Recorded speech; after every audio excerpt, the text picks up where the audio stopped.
Joker एक अधूरी हंसी कहानी की शुरुआत। मुंबई की गलियों में एक आदमी था जिसका नाम था आदित्य वर्मा। एक आम आदमी जो जीवन में हर तरफ से हार चुका था। आदित्य का बचपन बहुत कठिन था। उसका परिवार गरीब था और उसके पिता हमेशा शराब में डूबे रहते थे। बचपन में ही उसकी मां की मौत हो गई थी और इस दर्दनाक हादसे ने उसे और भी अकेला कर दिया। वह अपने जीवन में कुछ खास नहीं कर पाया। वह एक साधारण हास्य अभिनेता बनना चाहता था, लेकिन हर जगह उसे सिर्फ ताने मिलते थे। उसके जोक्स पर कोई नहीं हंसता था। संघर्ष करते करते उसकी जिंदगी एक निराशा में बदल गई थी।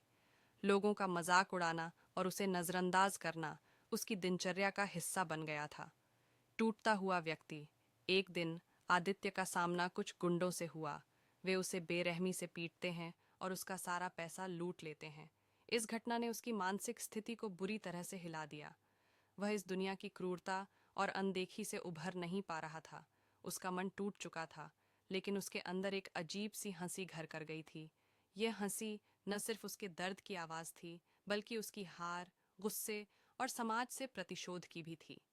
धीरे धीरे आदित्य का दिमाग उसकी हंसी में डूबने लगा और वो खुद को एक नए रूप में देखना शुरू कर देता है। जोकर। जोकर का उदय। जोकर अब समाज के नियमों से परे था। वह एक ऐसा व्यक्ति बन गया था जो किसी भी नियम को नहीं मानता था। कोई उसे समझ नहीं सकता था और न ही कोई उसकी हंसी को रोक सकता था।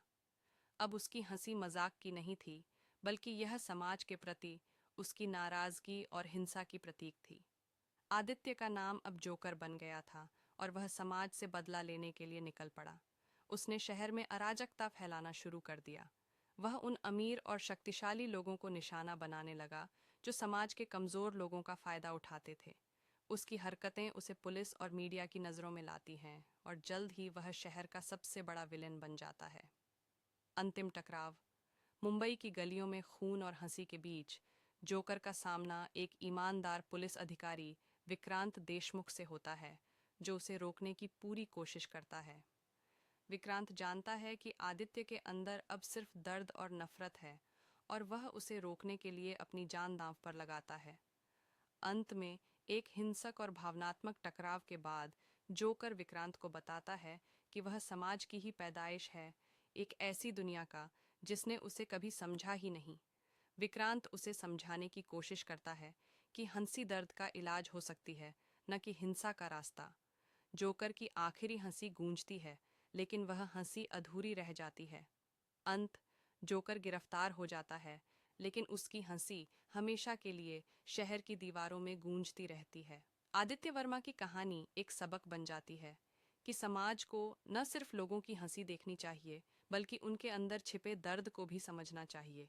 ये फिल्म एक ऐसी यात्रा है जो हमें दिखाती है कि कैसे एक सामान्य आदमी, जिसकी हंसी कभी लोगों के दिल जीत नहीं पाई, एक खतरनाक जोकर बनकर सबको डराने लगा।